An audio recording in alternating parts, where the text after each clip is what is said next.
Sejam todos bem-vindos. Vamos fazer hoje direito penal, a lei de abuso de autoridade, escolhido a dedo pelo Paulo. O Paulo, inclusive, que acompanha a gente hoje, o Carlos não pôde estar presente.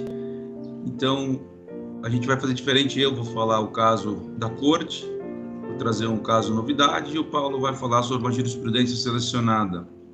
Mas antes, quem acompanha a gente já sabe como funciona, deixa aquele joinha na confiança. Quem não conhece a gente, está chegando no canal pela primeira vez, vê tudo, vê se ajuda na sua vida alguma coisa. Se ajudar, se atribuir alguma coisa ao seu concurso, segue a gente, curte, dá o joinha e vem estudar aqui. Bom dia, Paulo, tudo bem? Bom dia, Marcelo. Estamos aí juntos mais uma vez, sentindo a falta do nosso amigo Carlos Maurício. Sempre bom, né? Banquinho de 3 pernas, ele tem uma sustentação muito melhor do que 2, mas ele está aí com a gente, no coração da gente aí. Por isso que a gente é um grupo de 3 amigos aqui que juntamos para estudar. Um dá força para o outro. Às vezes não vai estar junto, mas a força está junto aí. Com essas gravações, possibilitou a gente de ver depois, revisar, ajustar nossas falas, entender onde que a gente está falho, até na forma da dicção. Então, isso já ajuda lá na fase oral dos concursos que a gente pretende. A gente estuda para magistratura, para cartórios também, e a gente acaba ficando apto para todos os assuntos jurídicos aí, porque a gente vai muito bem nos estudos aqui, a gente destrincha leis, discute aqui e resolve exercícios. Continue seguindo a gente aí, compartilhe, chame mais seguidores. Vamos que vamos, sucesso aí para todos. E qual que é o caso que você trouxe para a gente, Paulo? Hoje nós vamos comentar uma jurisprudência aqui de 2023. O caso foi julgado em outubro de 2023 no informativo 791 do STJ, terceira turma. A relatora ministra Nancy Andrighi. O caso é de plano de saúde, em que há coparticipação. O valor da coparticipação tem que ser no máximo 50% do valor pago. A cobrança de coparticipação está limitada ao percentual de 50% do valor pago pelo plano de saúde. Então, o plano de saúde vai pagar um tanto e o usuário, né, vai pagar 50%. Além disso, o valor mensal pago pelo usuário do plano, a título de coparticipação, não pode ser maior do que a mensalidade paga. Você paga 500 de mensalidade de plano de saúde e você usou algum dos serviços, consultas, fez exames, foi internado, a sua mensalidade no próximo mês não pode ser maior que R$1.000. Não é isso? Isso. Então, tem Se o por caso aqui, ó. acaso for, eles vão ter que diluir isso nas outras cobranças. Ele não pode passar desse valor, tem um teto máximo. Isso. Aí, o caso foi tratado assim. Então, né, os planos de saúde, eles explicam aqui que eles podem ser integrais, ou esse pagamento pode ser pelo integral, sem coparticipação, e com coparticipação, que é a maioria dos planos de saúde hoje em dia. O caso tratou de um instituto, de um tipo de tratamento que chama Pediasuite. Nunca tinha ouvido falar sobre isso, que é uma terapia intensiva destinada ao tratamento de indivíduos com atrasos de desenvolvimento, como lesões cerebrais, outras condições que afetam as condições motoras ou cognitivas da criança. Então, ele precisa de um tratamento que consiste em usar um traje especial ortopédico, combinado com uma terapia física intensiva de reabilitação, tudo com o objetivo de criar uma unidade de suporte para recuperar a postura e restabelecer a função sensorial desse indivíduo em recuperação. Geralmente é uma criança, ou pode ser, às vezes, um um adulto. Então, no caso, a criança era uma criança de 3 anos que apresentava uma malformação congênita e precisava desse tratamento. Ela tinha hidrocefalia, ela sofreu de hidrocefalia. Vocês lembram da época que teve hidrocefalia, o Zika vírus, aquele problema que as grávidas não podiam ser picadas, que estava aumentando o caso de Zika vírus, e teve até, né, passar repelente, essa coisa toda. Essa criança já tinha realizado outros tipos de terapia convencional e não teve resposta adequada. Então, ele, como o plano de saúde indicou, o médico, né, indicou o Pediasuite, só que o plano cobrou, a título de coparticipação, 30% dos custos relativos ao Pediasuite.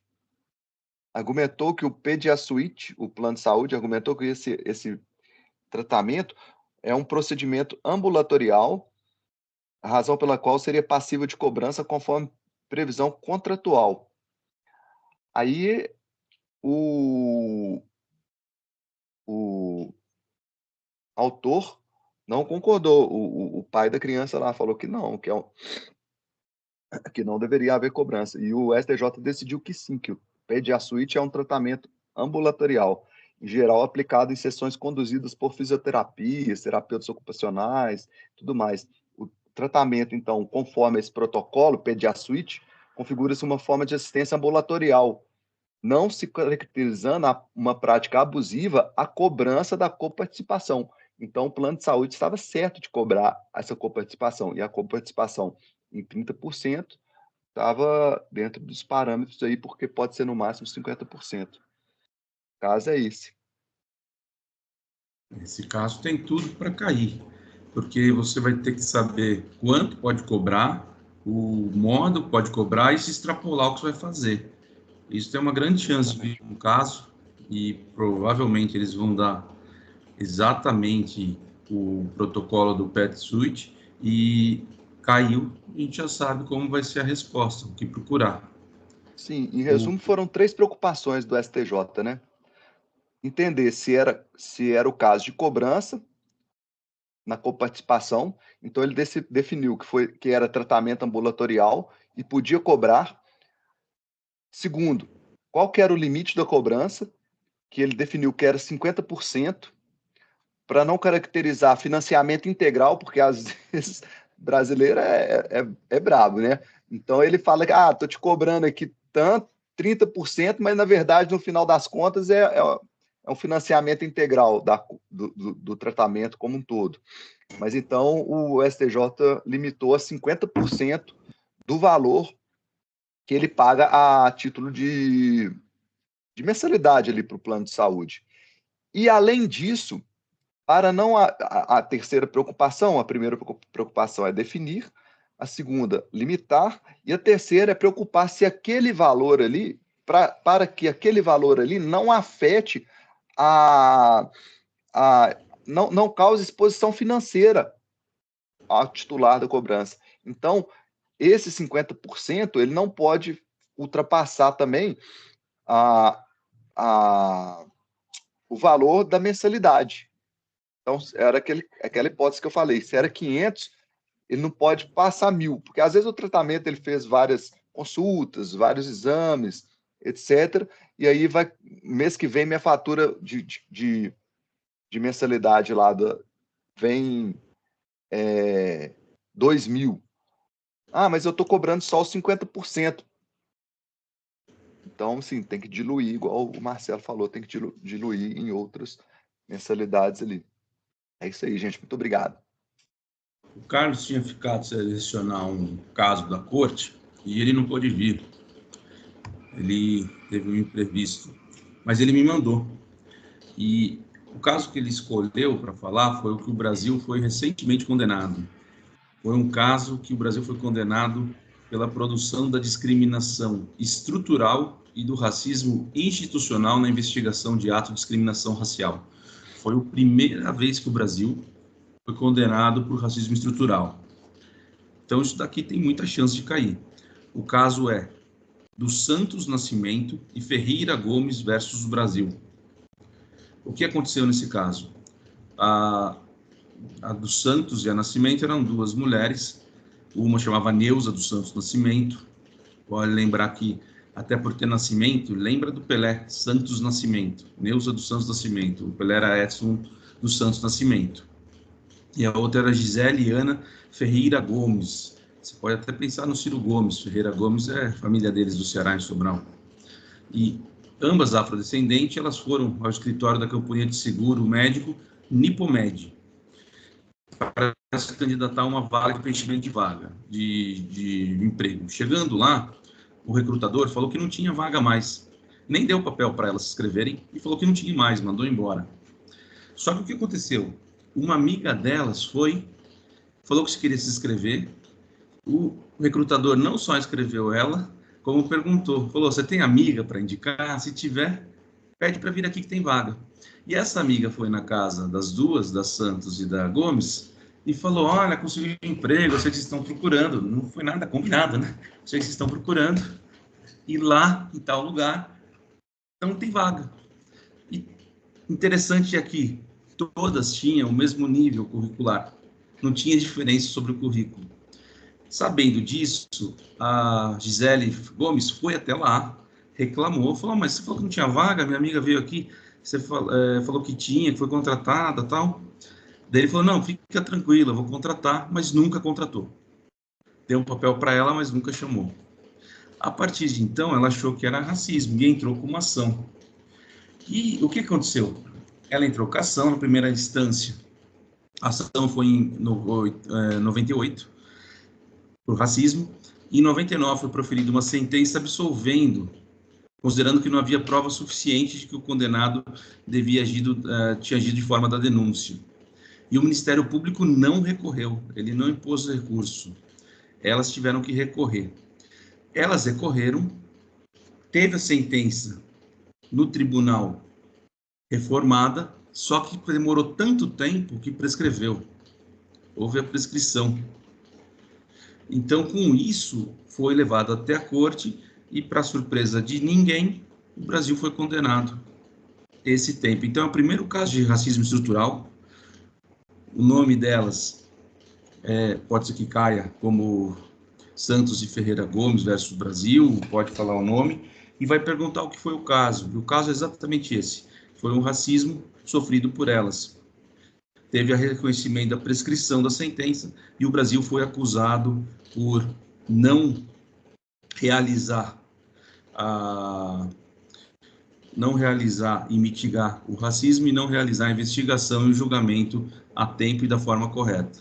Isso daqui vai cair muito, muito mesmo. Nas próximas provas, tem grande chance de ser o próximo Enem, tem grande chance de estar nos próximos concursos para quem passou do Enem, da Defensoria Pública, nem se fala. Então, eu agradeço o Carlos pela diligência de trazer algo que está queimando, né? Que está pegando fogo. Isso daí é o que tem de mais recente do Brasil na Corte Internacional de Direitos Humanos. Eu fui pesquisar também, tem um outro caso que é o da Silva, que o Paulo traz amanhã. Amanhã não, é sábado, né? Traz segunda. Não está fechado. Casou bem com os nossos estudos, né, Marcelo? Porque as duas últimas aulas aqui a gente viu sobre as convenções internacionais aí Sobre o sobre racismo. racismo. Se cair racismo no próximo Enem ou qualquer prova da magistratura, MP, o que for, quem acompanhou a aula aqui com a gente tem ponto garantido. Então, vamos começar hoje. Abuso de autoridade é um assunto recente, porque a lei é recente. Com certeza vai ter muito pano para manga ainda sobre essa lei. Então, a gente vai começar a leitura. Eu vou compartilhar a tela. E vamos começar a fazer nossa leitura. Lembrando, hein, é a lei nova. Só para começar aí, essa lei 13.869, lá na epígrafe ele já fala assim, dispõe sobre os crimes de abuso de autoridade e altera um monte de lei aí. Então, sofreram alterações aí em 2019, essas leis aí, que é prisão temporária, interceptação telefônica, o ECA, o Estatuto da OAB e o Código Penal. Então, ela teve uma Também, boa por influência ser aí. de 2019, assim como a LGPD, também tem grande chance de cair, né? A lei de licitação, tudo que teve mudança recente é tudo que o examinador quer. Então vamos começar. Artigo 1º. Essa lei define os crimes de abuso de autoridade cometido por agente público, servidor ou não. Agente público, servidor ou não. Então, o mesário pode ser, Sim. o jurado pode ser, não precisa ser servidor, então pode, que no exercício de suas funções ou a pretexto de exercê-las, abuse do poder que tenha sido atribuído. Parágrafo 1º. As condutas escritas nessa lei constituem crime de abuso de autoridade quando praticado pelo agente com a finalidade específica de prejudicar outro ou beneficiar a si mesmo ou terceiro, o que exige uma finalidade especial do agente. E qual que é essa finalidade especial? Prejudicar outrem ou beneficiar a si mesmo ou a terceiro. Ou ainda, por mero capricho ou satisfação pessoal. Daí caiu no MP Mato Grosso do Sul. É um ótimo estado para quem quer fazer carreira no judiciário. Acerca dos crimes de abuso de autoridade previsto na Lei 13.869/19, é correto afirmar que os crimes de abuso de autoridade, além do dolo, exigem a presença de elemento subjetivo especial, isto é, a finalidade específica de prejudicar outrem, ou beneficiar a si mesmo, ou terceiro, ou ainda atuação por mero capricho ou satisfação pessoal. Isso aí é Atenção, importantíssimo, ô Marcelo. Você vai continuar aí essa atenção, porque depois a gente vai ler ali os crimes e essa finalidade específica, ela não vai estar prevista lá nos crimes, não. Mas a interpretação que tem que ser feita dessa lei é que essa finalidade específica, ela permeia toda essa lei. Então, lá na leitura dos crimes, dos tipos penais, a gente tem que considerar intrínseca essa finalidade específica. E é sim. isso que foi cobrado lá no TJ Mato Grosso do Sul. E por ser o artigo de entrada, né, o artigo 2, normalmente no final a gente pode esquecer. Então, quando for ler os crimes, tem que ter essa finalidade específica, prejudicar outro, beneficiar terceiros, ou a si mesmo, ou por mero capricho de satisfação pessoal. E também torna mais difícil o crime de abuso de autoridade, né? Porque eu tenho uma finalidade especial a comprovar. Não é simplesmente o dolo, é um dolo especial, uma finalidade. Atenção, para que o agente público responda por crime de abuso de autoridade, é necessário a presença do dolo específico, elemento subjetivo especial, deliberadamente voltado para a prática dos abusos. Os tipos incriminadores da lei de abuso de autoridade exigem elementos subjetivos diversos do mero dolo. O agente só comete crime de abuso de autoridade se praticar a conduta com finalidade específica de prejudicar alguém, beneficiar alguém ou beneficiar a si mesmo ou a terceiro, ou ainda por mero capricho ou satisfação pessoal. Parágrafo 2º. A divergência na interpretação da lei ou na avaliação de fatos e prova não configura abuso de autoridade. Se o juiz indeferiu um pedido, é abuso de autoridade? Se for com base na interpretação da lei, não. Divergência na avaliação de fatos e prova configura abuso de autoridade? Não. Capítulo 2, do sujeito do crime. Artigo 2. É sujeito do crime de abuso de autoridade qualquer agente público, servidor ou não, da administração direta, indireta ou fundacional, de qualquer dos poderes da União, do Estado, do DF, do município e do território. Atenção, que aqui tem o território, compreendendo, mas não se limitando. Então, é um rol aberto. Servidor público e militar, ou pessoas a ele equiparadas. Membro do Poder Legislativo, membro do Poder Executivo, membro do Poder Judiciário, membro do Ministério Público, membro do Tribunal de Contas, Tribunal ou Conselho de Contas. Parágrafo único. Reputa-se agente público para fins dessa lei todo aquele que exerce, ainda que transitoriamente ou sem remuneração, por eleição, nomeação, designação, contratação ou qualquer outra forma de investidura ou vínculo, mandato, cargo, emprego ou função em órgão ou entidade abrangida pelo caput desse artigo. É um conceito bem aberto. Da ação penal, capítulo 3, artigo 3. O crime previsto nessa lei são de ação pública incondicionada. Todos são de ação pública incondicionada. Parágrafo 1º.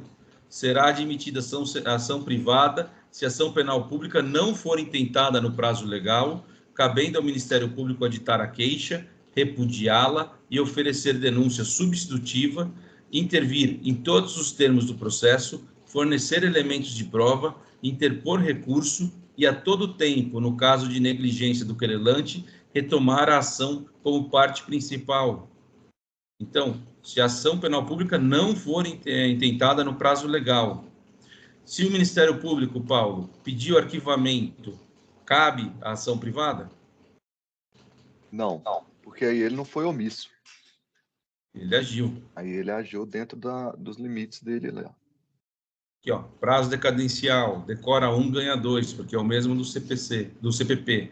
Ação privada subsidiária será exercido no prazo de 6 meses, contato da data em que se esgotar o prazo para oferecimento da denúncia. Capítulo 4, dos efeitos da condenação. Artigo 4, são efeitos da condenação: tornar certa a obrigação de indenizar o dano causado pelo crime, devendo o juiz, a requerimento do ofendido, não pode ser de ofício, então pode escrever aqui em cima, ofício não, e fazer um X. Então, tornar certa a obrigação de indenizar o dano causado pelo crime, devendo o juiz, a requerimento do ofendido, fixar na sentença o valor mínimo para a reparação dos danos causados pela infração, considerando os prejuízos por ele sofrido. 2. A inabilitação para o exercício de cargo, mandato ou função pelo período de 1 a 5 anos. 1 a 5 anos. Fica inabilitado. 3. A perda do cargo, do mandato ou da função pública. Parágrafo único. Os efeitos previstos no inciso 2 e 3, a inabilitação e a perda do cargo, caput desse artigo, são condicionados à ocorrência de reincidência em crime de abuso de autoridade. Não é qualquer reincidência. É reincidência específica no crime de abuso de autoridade. E não são automáticos. Então, não é efeito automático, devendo ser declarados motivadamente na sentença. Só aqui tem um caminhão de pergunta.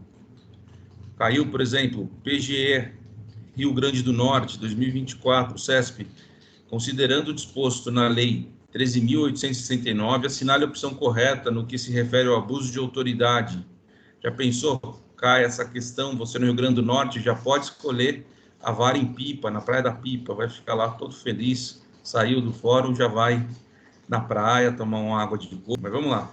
A condenação pode estabelecer a perda do cargo público com um dos seus efeitos, desde que haja reincidência em crime de abuso de autoridade e o efeito seja motivado na sentença. Atenção, caiu na Polícia Paraíba, 22. A perda do cargo com efeito da condenação por crime de abuso de autoridade está prevista no inciso 3 do artigo 4 caput da Lei 13.869. Além disso, o parágrafo único do mesmo dispositivo legal depreende-se que a perda do cargo, além de não ser automática, depende da ocorrência da reincidência específica na prática de crime de abuso de autoridade. E cai muita pergunta, ó, quanto tem. Seção 2, da pena restritiva de direito, artigo 5º.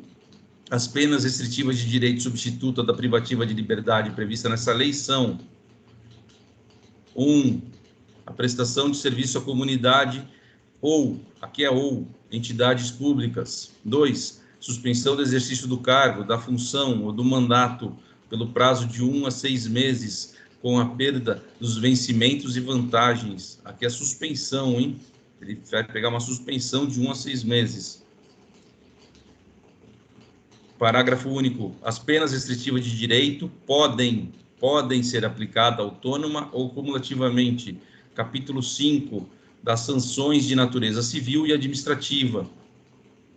Artigo 6º. A pena prevista nessa lei serão aplicadas independentemente das sanções de natureza civil ou administrativas cabíveis. Parágrafo único. As notícias de crime previstas nessa lei que descrevam falta funcional serão informadas à autoridade competente com vista à apuração. Artigo 7. A responsabilidade civil e administrativa são independentes da criminal, não podendo mais questionar sobre a existência ou autoria do fato. Deu a responsabilidade aqui, você não tem mais discussão nenhuma sobre se existiu o fato ou quem fez, quando essas questões tenham sido decididas no juízo criminal. Você lembra, Paulo, qual são a forma de comunicação entre as justiças? Você tem um sistema que é independente, né? Você lembra o nome disso? Independência das instâncias, né? É isso? A dependência das instâncias. E como funciona no Brasil?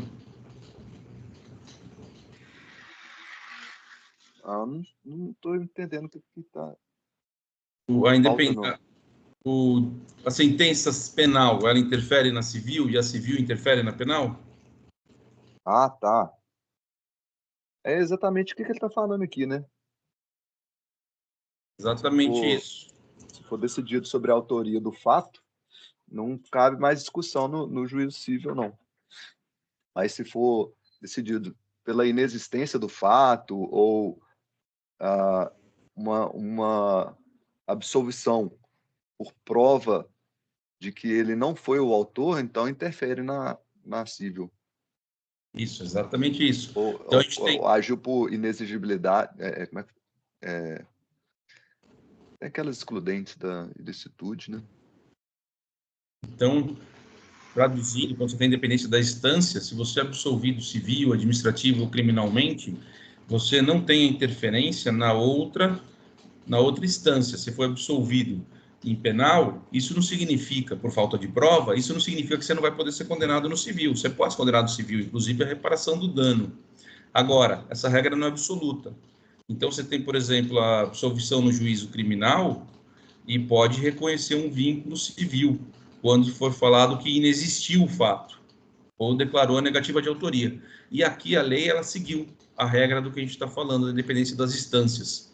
Então, ela fala que são independentes da criminal, não se podendo mais questionar sobre a existência do fato ou autoria. Esses são os dois casos onde você mitiga a independência das instâncias. Nesse caso, se você fala que a autoria não existiu, você não pode mais rediscutir isso no civil ou administrativamente. Mas, em regra, esses dois casos são exceções. A regra geral é que são completamente independentes e um caso não entra no outro. Artigo 8º. Tanto é isso que tem uma ordem no CPC de suspensão da ação. Bem lembrado, fica suspenso mesmo a ação. Enquanto está apurando no criminal. E fica suspensa a ação e a prescrição, né? Durante esse período. Ou a prescrição não? A gente pode ver, né? Mas eu acredito que é só ação. Então vamos lá. Enquanto o Paulo vê, eu continuo. Artigo 8º. Faz coisa julgada em âmbito civil, assim como administrativo ou disciplinar, a sentença penal que reconhece ter sido o ato praticado em estado de necessidade, em legítima defesa, em estrito cumprimento de um dever legal e no exercício regular de um direito. Em regra, quando fala estado de necessidade, quando está na lei civil, esse estado de necessidade tem que ser o defensivo. Se for o agressivo, que ofende bem de terceiro, não tem esse coisa julgada, você pode reaver o dano no civil. Caiu no MP Santa Catarina, com base na Lei 13.869, junto o item a seguir, a respeito do crime de abuso de autoridade. A responsabilidade civil e administrativa são independentes da criminal. Não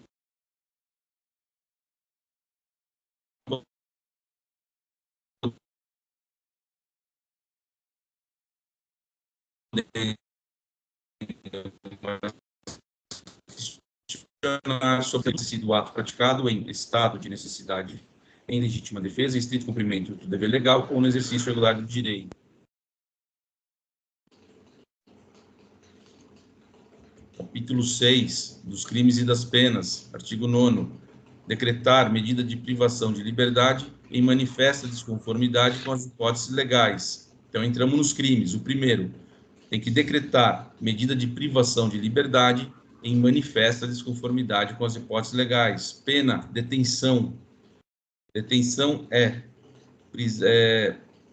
detenção é diferente de reclusão. Reclusão você pode ser em regime fechado, semiaberto ou aberto. Detenção, semiaberto e aberto, podendo haver a regressão para o regime fechado, caso tenha necessidade. Então, detenção de 1 a 4 anos de multa. Enunciado 5 do Conselho Nacional de Procuradores Gerais e Grupo Nacional de Coordenadores de Centro de Apoio Criminal. O sujeito ativo do artigo 9º, caput da Lei de Abuso de Autoridade, diferentemente do parágrafo único, não alcança somente a autoridade judiciária. O verbo núcleo decretar tem sentido de determinar, decidir e ordenar medida de privação de liberdade e manifesta desconformidades com as hipóteses legais. Atenção, quando o sujeito ativo do crime do artigo 9º, há duas correntes doutrinárias. Primeira, apenas o juiz pode ser sujeito ativo, tendo em vista que é o único capaz de decretar uma medida de privação de liberdade, por se tratar de tema afeto à cláusula de reserva de jurisdição. Segunda corrente, majoritária, para o caput do artigo 9º, qualquer agente pode ser sujeito ativo. O núcleo verbo decretar foi utilizado em sentido amplo, devendo ser entendido como determinar, decidir e ordenar. Parágrafo único. Incorre na mesma pena a autoridade judiciária que, dentro do prazo razoável, deixa de. Então, dentro de prazo razoável. 1. Relaxar a prisão manifestamente ilegal. 2. Substituir a prisão preventiva por medida cautelar diversa ou de conceder liberdade provisória quando manifestamente cabível. Então, quando deixou de substituir a prisão preventiva por medida cautelar diversa ou de conceder a liberdade provisória quando manifestamente cabível. 3. Deferir liminar ou ordem de habeas corpus quando manifestamente cabível. Artigo 10º. Decretar a condução coercitiva de testemunha ao investigado manifestamente descabida ou sem prévia intimação de comparecimento ao juízo. Aqui foi aquele caso da Lava Jato, salvo engano, né? Eles decretaram a condução coercitiva de investigado. Então, decretar a conduta coercitiva de testemunha entre a testemunha ou investigado, manifestamente cabível ou sem prévia intimação de comparecimento ao juízo. De novo, detenção de 1 a 4 anos e multa. Artigo 12. Deixar injustificadamente de comunicar prisão em flagrante à autoridade judiciária no prazo legal. Detenção de 6 meses a 2 anos e multa. Pode reparar, não tem um até agora que é de reclusão, é tudo detenção. Parágrafo único. Incorre na mesma pena quem? 1.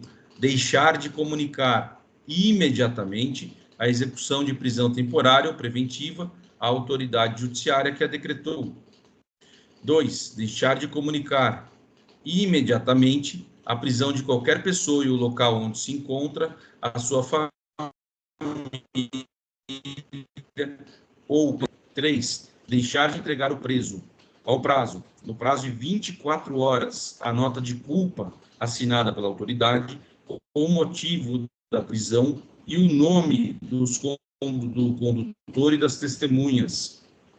Tem 24 horas, se não cometeu o crime de abuso de autoridade, lembrando que o dolo tem que ter o elemento subjetivo.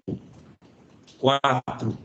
Prolongar a execução da pena privativa de liberdade, de prisão temporária, de prisão preventiva, de medida de segurança ou de internação, deixando sem motivo justo e excepcionalíssimo de executar o alvará de soltura imediatamente após o recebimento ou de promover a soltura do preso quando esgotado o prazo judicial ou legal. Artigo 13. Constranger o preso ou detento mediante violência, grave ameaça ou redução de sua capacidade de resistência a 1.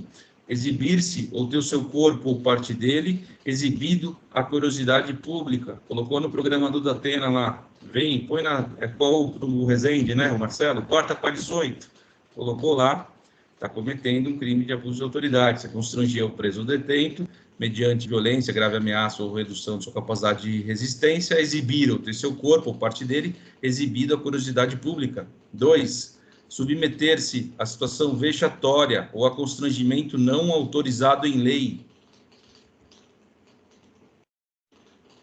Caiu na DPE Paraná, Estado do Paraná. Para quem vai lá prestar prova, não deixa de ir na parte alta, nos restaurantes, passa no Madalosso.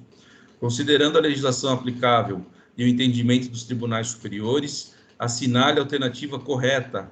Não caracteriza o crime de tortura a condução do carcereiro que constrange o preso, mediante grave ameaça, a submeter-se a situação vexatória não autorizado em lei.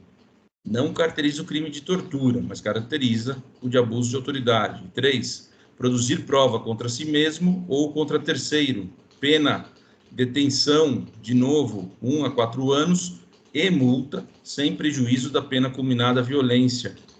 15.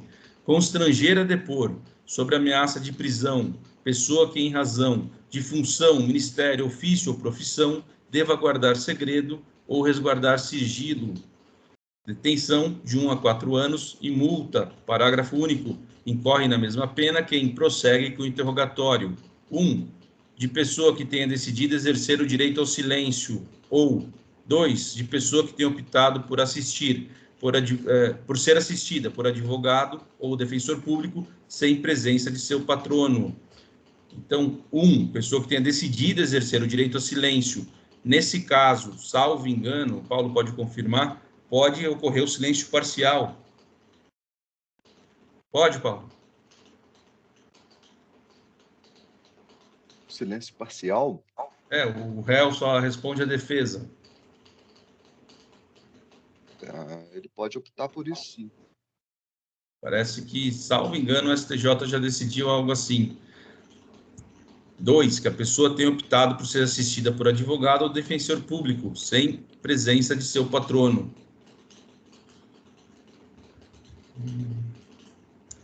15A.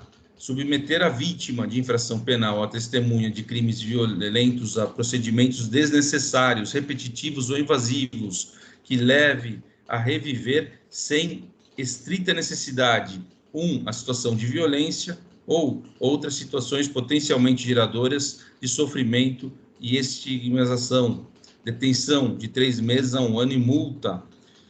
Então, submeter a vítima de infração penal ou a testemunha de crimes violentos, tem que ser, nesse caso, crime violento, atenção, a procedimentos desnecessários, repetitivos ou invasivos. Então, você pega a vítima de uma tentativa de assassinato e vai fazer a reconstituição do crime com ela, em vez de ter um boneco. Teve abuso de autoridade se tiver o dolo específico. Caiu no Polícia Civil Espírito Santo. Aí, quem vai no Espírito Santo, vai no Convento de Fátima, é muito bonito. Configura crime de abuso de autoridade, submeter a vítima de infração penal a procedimento desnecessário que a leve reviver a situação estigmatizante. Parágrafo 1º. Se o agente público permitir que o terceiro intimide a vítima de crime violento, gerando indevida revitimização, aplica-se a pena aumentada de 2/3. 2/3.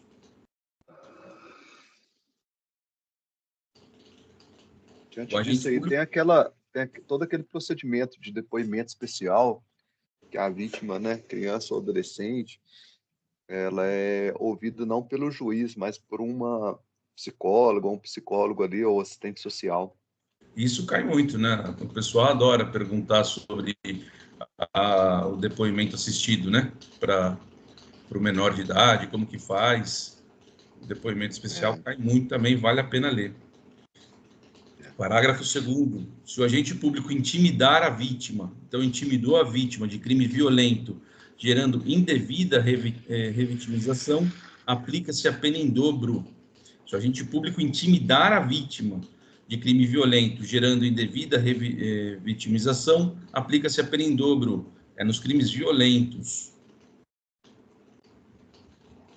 Artigo 16. Deixar de identificar-se ou identificar-se falsamente ao preso por ocasião de sua captura ou quando deve fazê-lo durante sua detenção ou prisão. Detenção de 6 meses a 2 anos e multa. Parágrafo único. incorre na mesma pena quem, como responsável por interrogatório em sede de procedimento investigatório de infração penal, deixa de identificar ao preso ou atribuir a si mesmo falsa identidade, cargo ou função. Você vê que eles foram bem tímidos nas penas até agora, né, Paulo? São umas penas que, todas, até agora, a grande maioria está na Lei 9.099. E tudo é detenção. Se tiver reclusão lá, pode marcar errado. Artigo 18. Submeter o preso a interrogatório policial durante o período de repouso noturno de delito, ou se ele, devidamente assistido, consentir em prestar declaração. Então, durante o repouso noturno, não pode submeter o preso a interrogatório policial. Lembrando que a lei que mudou e alterou, permitindo a entrada mais alargada para repouso noturno, não mudou a parte do mandado, né? Você tem simplesmente uma qualificação a mais do que seria o crime lá. Detenção de 6 meses a 2 anos. Artigo 19. Impedir ou retardar injustificadamente o envio de pleito de preso à autoridade judiciária competente para apreciação da legalidade da sua prisão ou circunstância de sua custódia. Pena, detenção de 1 a 4 anos e multa. Parágrafo único. Incorre na mesma pena o magistrado que, ciente do impedimento ou da demora, deixa de tomar a providência tendente a saná-la ou, não sendo competente para decidir sobre prisão, deixa de enviar o pedido à autoridade judiciária que o seja. 20. Impedir sem justa causa a entrevista pessoal e reservada do preso com seu advogado. Detenção de 6 meses a 2 anos. Então, impedir sem justa causa. A entrevista não é só pessoal, é pessoal e reservada. Parágrafo único. Incorre na mesma pena quem impede o preso, o réu solto ou investigado de entrevistar-se pessoal e reservadamente com seu advogado e defensor, de novo, pessoal e reservada, por prazo razoável, antes de audiência judicial e de sentar-se ao seu lado e com ele comunicar-se durante a audiência, salvo no curso de interrogatório ou no caso de audiência realizada por videoconferência. 21. Manter presos de ambos o sexo na mesma cela ou espaço de confinamento. Então, manter preso de ambos sexos na mesma cela ou espaço de confinamento, detenção de 1 a 4 anos e multa. Cuidado aqui, cuidado. Quando o preso for se definir como mulher, ele é homem, mas se definiu como mulher, ele tem o direito de escolher onde ele quer ficar. Pelo menos foi o último informativo que eu li sobre isso, era assim que era. Não é isso, Paulo?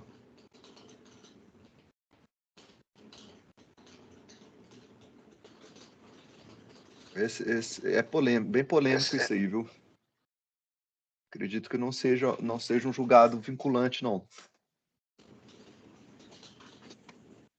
Eu vou pedir depois para a gente pesquisar e trazer aqui para sanar a dúvida, para ver se é isso mesmo. Parágrafo único. Incorre na mesma pena quem mantém na mesma cela criança ou adolescente na companhia de maior de idade ou em ambiente inadequado, observado o disposto na Lei 8.069.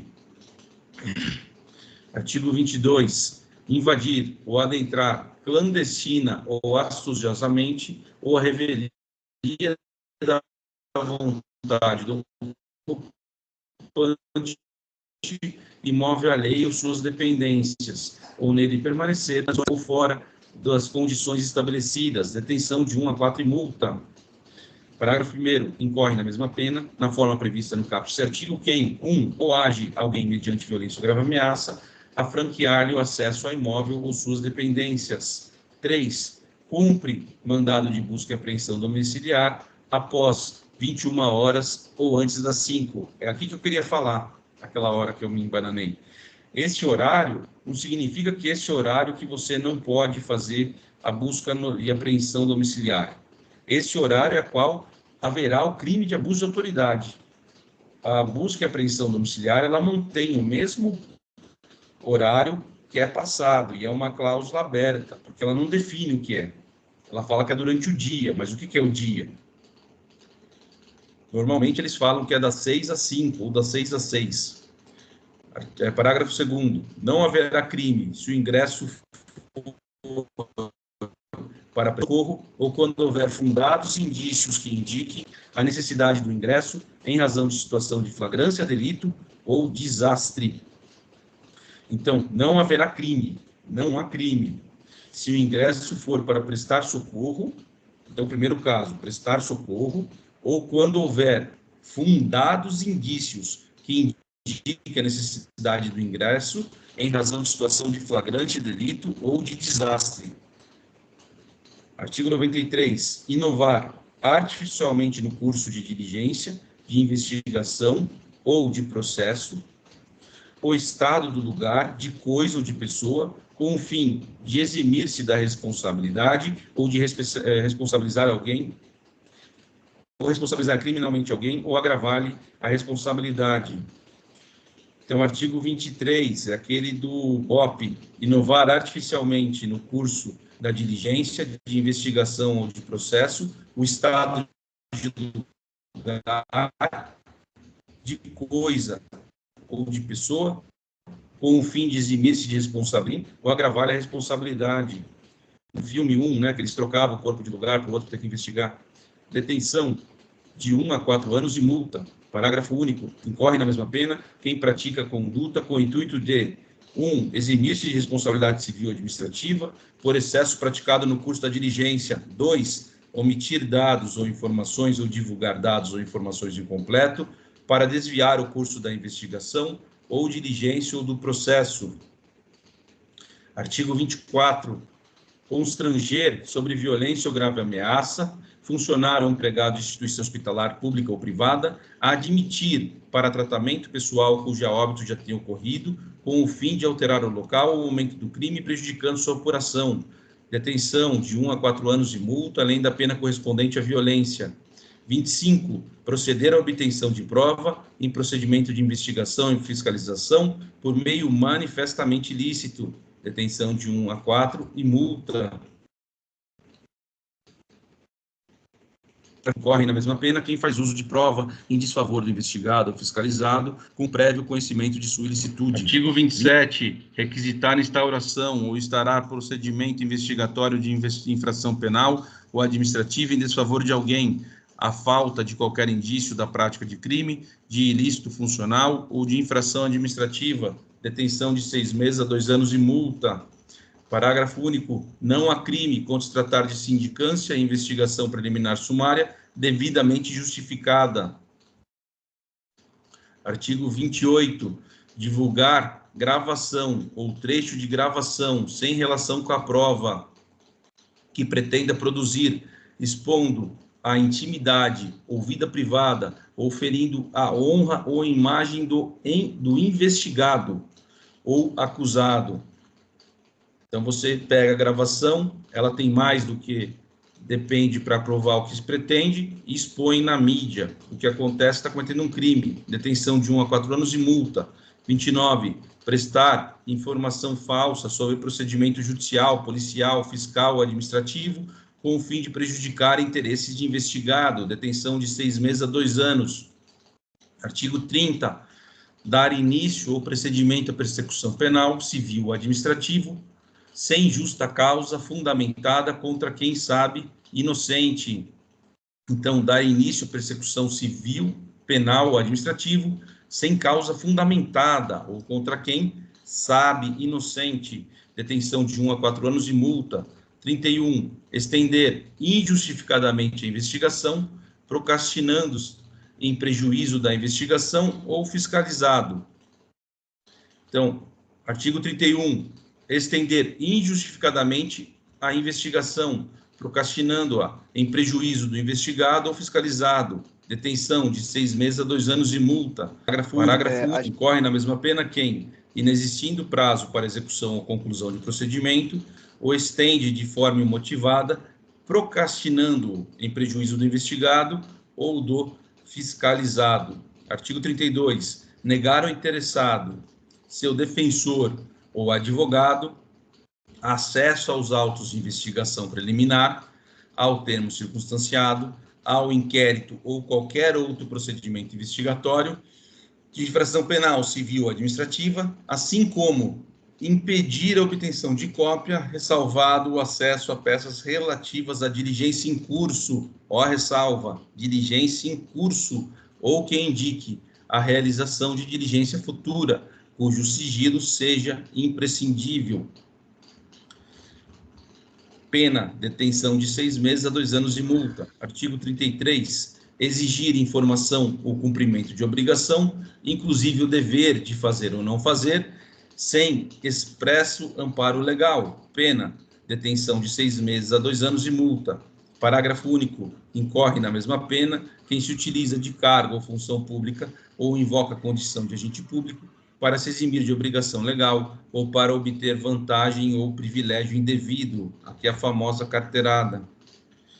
Artigo 36. Decretar em processo judicial a indisponibilidade de ativos financeiros, a indisponibilidade de ativo financeiro em quantia que extrapole exacerbadamente o valor estimado para satisfação da dívida da parte e ante a demonstração pela parte da excessividade da medida, deixar de corrigir. Detenção de 1 a 4 anos de multa.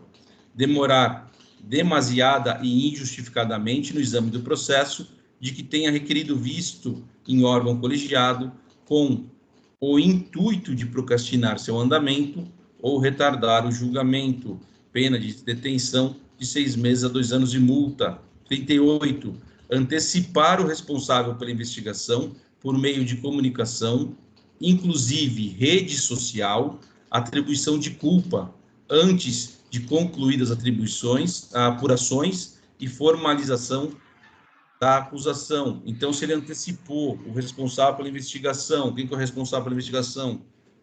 Pode ser 2 pessoas, ou o delegado no inquérito policial, ou o Ministério Público no inquérito que ele tem direito a fazer isso, que é um inquérito civil, não é um inquérito civil.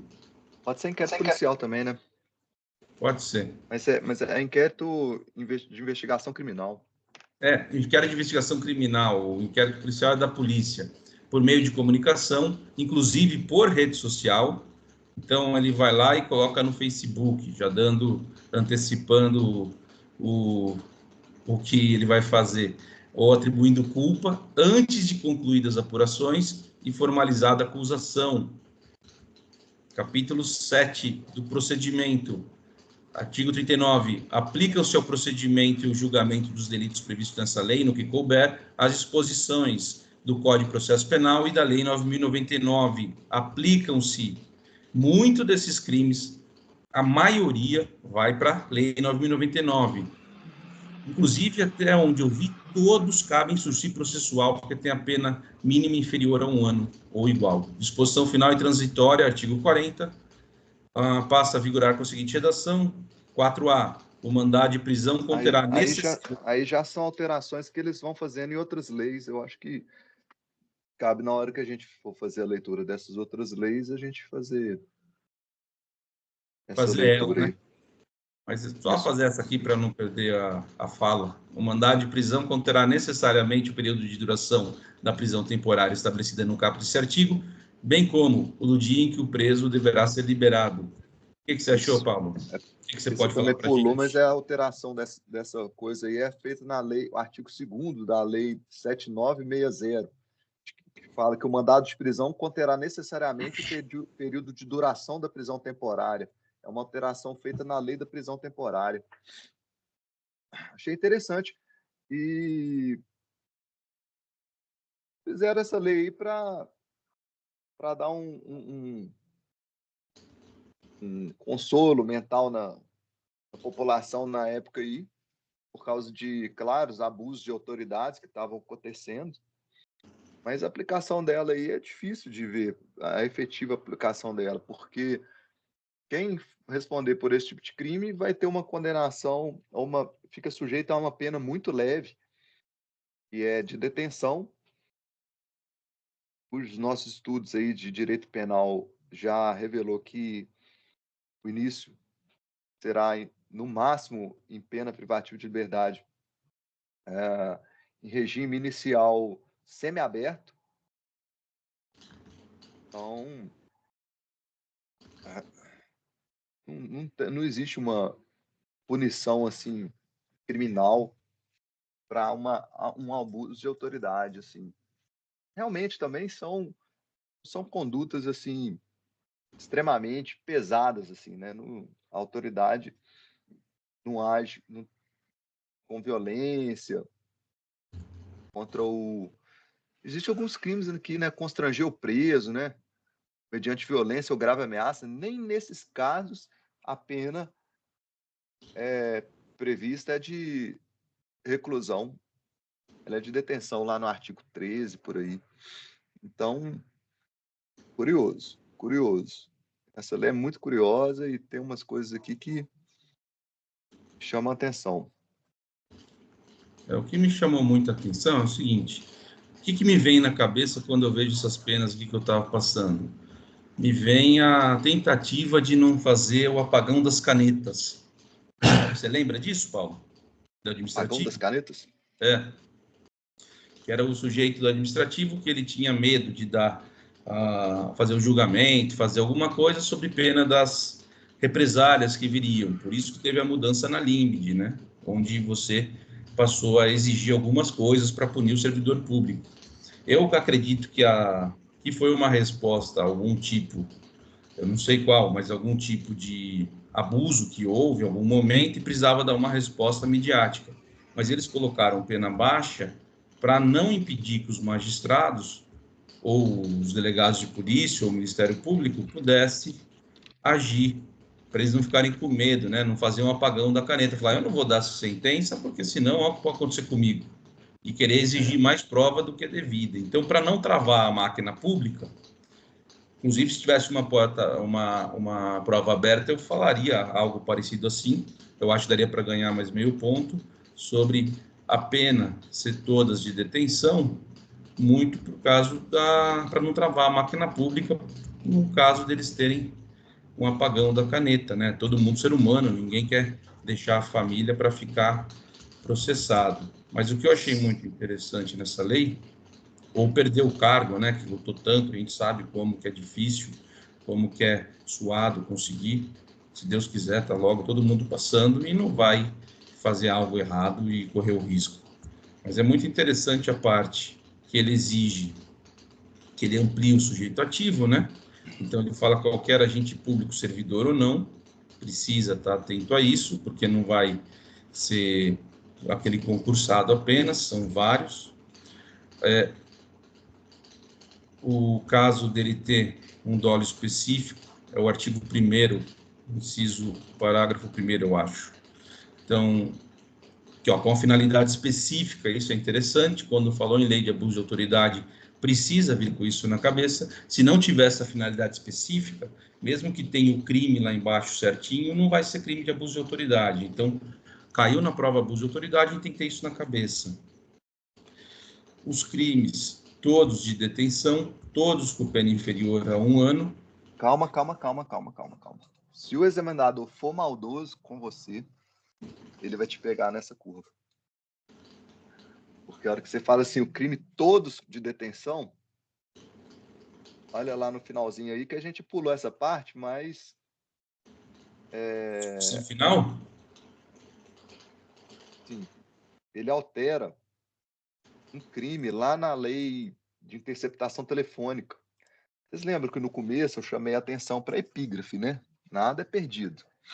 Essa lei alterou a lei do crime das prisões temporárias, das interceptações telefônicas, alterou o ECA, alterou o Estatuto da OAB e alterou o Código Penal.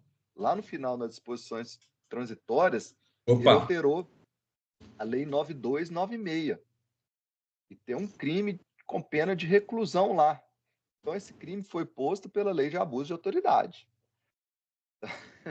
Né? Então, assim, aí você fala assim, são todos de detenção. Não, se o examinador for pesado com você, você pulou essa parte. Então é bom chamar a atenção para esse ponto aí. Realmente a gente lá ia pulando essa parte aí porque não precisa, mas depois a gente vai ler as leis específicas. A gente vai ler essa lei de interceptação telefônica aí. Mas olha lá, o artigo 10 da Lei 9296 foi alterado. Sim. Outra coisa que eu Pena achei de reclusão. interessante, tem que ter essa ressalva. 2 a 4 Outra coisa que eu achei muito interessante foi que... o que era mesmo? Tinha mais alguma coisa que eu tinha achado interessante aqui, mas se perdeu. Lembra aí para eu pontuar mais essa parte aqui, que ficou suspensa aí durante o nosso, que eu pesquisei aqui. Você comentou sobre quem declara o sexo teria o direito ali, outro sexo teria o direito de escolher para qual tipo de prisão seria dirigido ali. E aí eu fiquei na dúvida e fiquei para pesquisar aqui. Realmente foi uma DPF e não teve repercussão geral e foi tirado de julgamento. Teve repercussão geral, mas não teve caráter vinculante no final das contas, porque foi uma decisão tomada em liminar pelo ministro Luiz Roberto Barroso na DPF 527, em que ele concedeu esse direito, sim, inicialmente. Só que depois, em uma sessão virtual, o plenário do STF foi e rejeitou essa tramitação por ausência de repercussão geral. Então, é isso. Não teve caráter vinculante e foi afastado isso aí. Inicialmente foi concedido, mas depois foi reconhecido que não era o caso de dar prosseguimento nessa DPF. Certo. E aqui, o que eu ia falar aqui. Era polêmico, porque estava entrando travesti em presídio feminino e as presas estavam ficando grávidas. E aí estava dando confusão.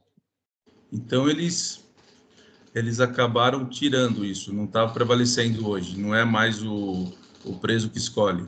Você usa o sexo biológico para definir a prisão, o local. Não, e nunca prevaleceu porque não tinha caráter Repercussão geral. vinculante. Não é repercussão geral, não tinha caráter vinculante essa decisão, né? Então, Entendi. assim, por o pouco momento que pôde ter tido efeito, mas nunca prevaleceu. Tá certo. E o que eu achei interessante, que eu ia falar, eu lembrei aqui. São condicionados à ocorrência de reincidência em crime específico de abuso de autoridade e não são automáticos, devendo ser declarado motivadamente na sentença. O 2 e o 3, que é a perda do cargo, do mandado da função pública e a inabilitação. Então, precisa ser condicionado à reincidência específica de abuso de autoridade, não vamos esquecer disso. Agradecemos vocês pela participação, pela companhia durante esse momento. Leitura de lei nem sempre é o mais agradável, mas, lendo em conjunto, a gente consegue deixar bem palatável, bem legal, discute, aprofunda, pesquisa e fica melhor para a prova, para lembrar. Verdade. Mandar um abraço para o Carlos, fez muita falta hoje. A segunda-feira ele está de volta. Esse vídeo aqui vai ser postado na terça, então na quarta-feira ele está de volta. E Paulo, tem alguma coisa a falar? É isso aí, pessoal. Muito obrigado. Seguimos firmes aí. Agora vamos para a parte dos exercícios. Então vamos lá. Forte abraço a todos.